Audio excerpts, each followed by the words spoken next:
ओ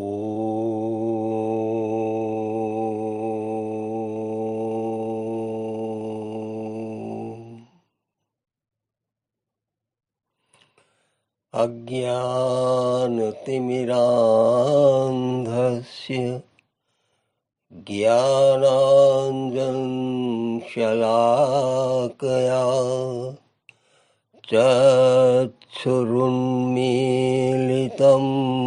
येन तस्मै श्रीगुरुवे नमः। तस्मै श्रीगुरुवे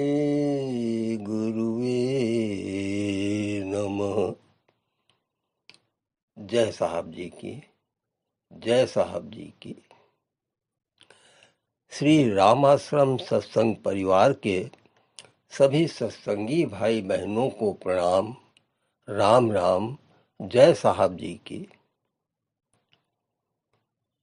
परम पूज्य साहब जी के दिव्य अमृत वचनों से संकलित आज के श्री राम वचनामृत का शीर्षक है होश दर दम।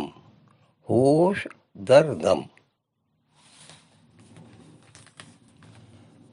सांसारिक आकर्षणों और बंधनों के कारण परमार्थ पथिक का भ्रष्ट होना साधारण सी बात है, किंतु जो संयमी है, दृढ़ प्रतिज्ञ है, जो लक्ष्य प्राप्ति की साधना में जी जान से लगे हैं, जिन्हें लक्ष्य के सिवाय और कुछ दृष्टिगोचर नहीं होता, उन्हें कोई सांसारिक वस्तु अपने मार्ग से विचलित नहीं कर पाती।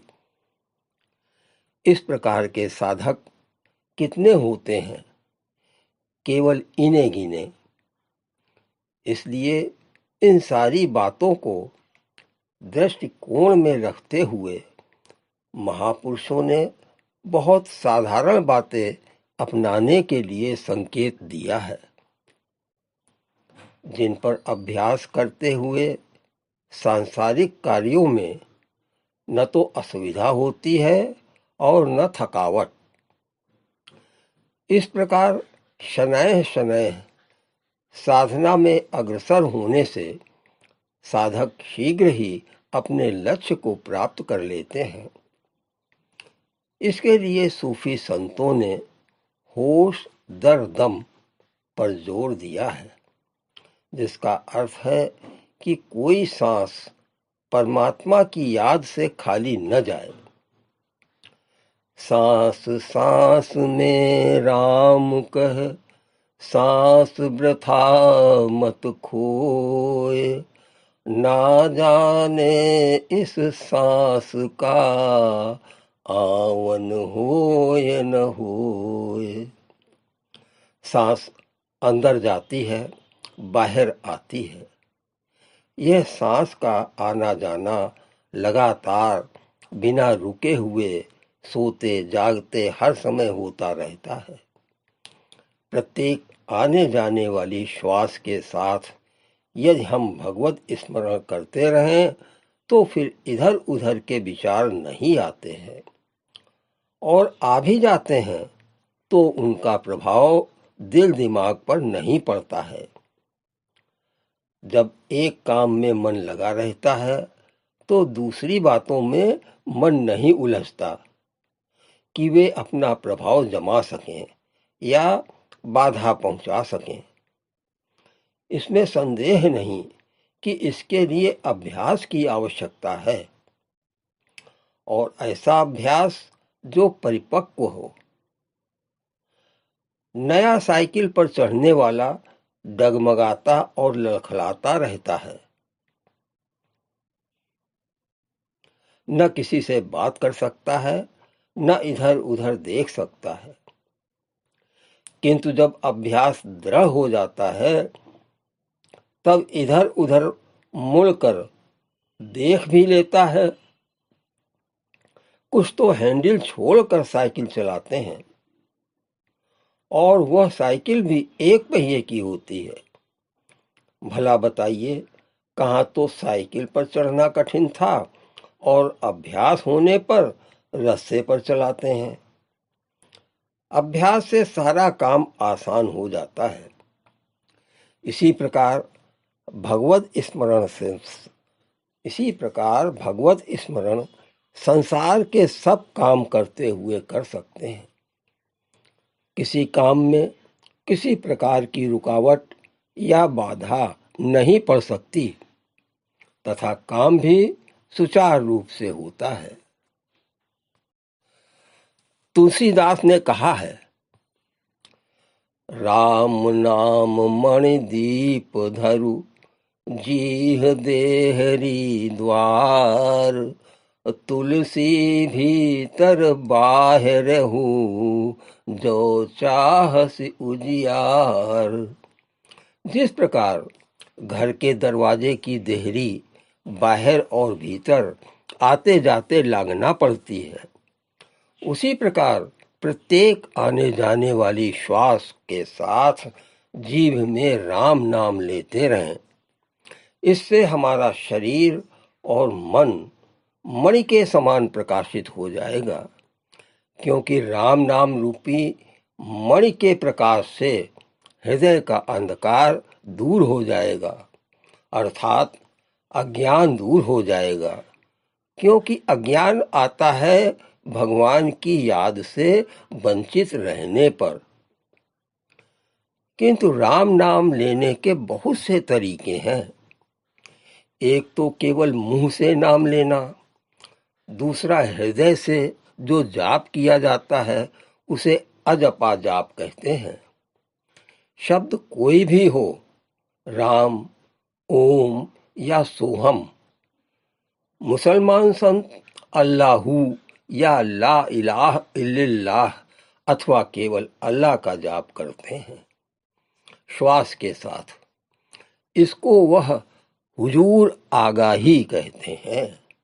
हुजूर से मतलब दिल का मालिक की याद में हाजिर होना, और आगाही से मतलब इल्म और ज्ञान से है।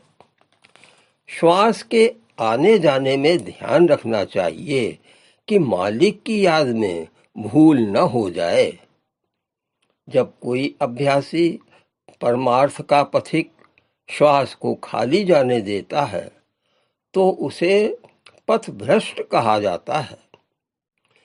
किंतु यह बात उच्च कोटि के परमार्थियों के लिए है।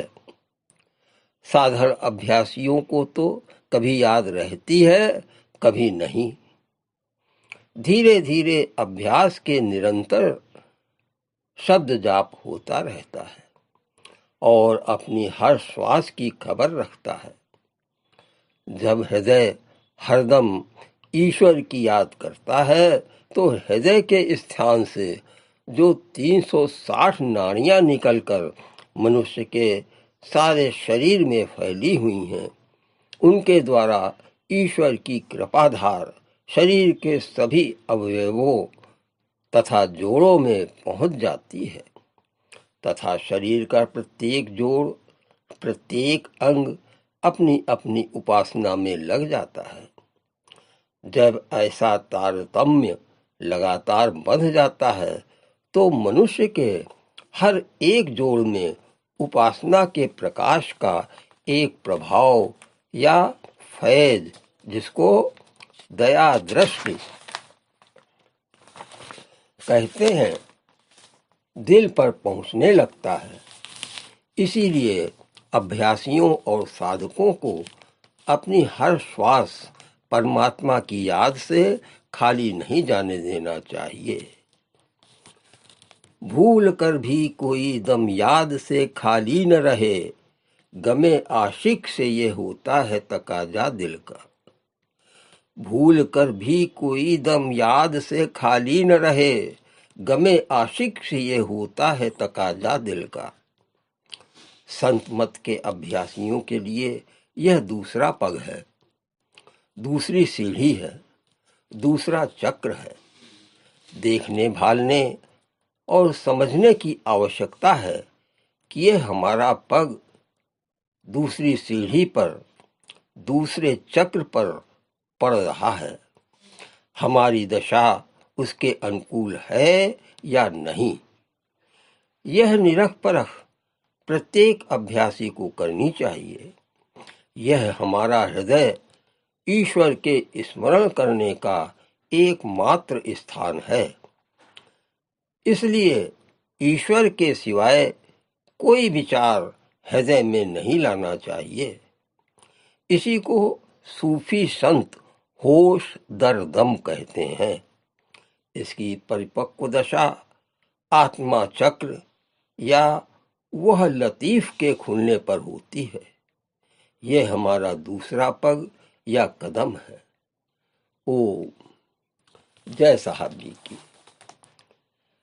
अब अगले कार्यक्रम में आपसे फिर भी भेंट होगी। सभी सत्संगी भाई बहनों को प्रणाम। राम राम। जय साहब जी की। जय श्री राम। जय श्री राम।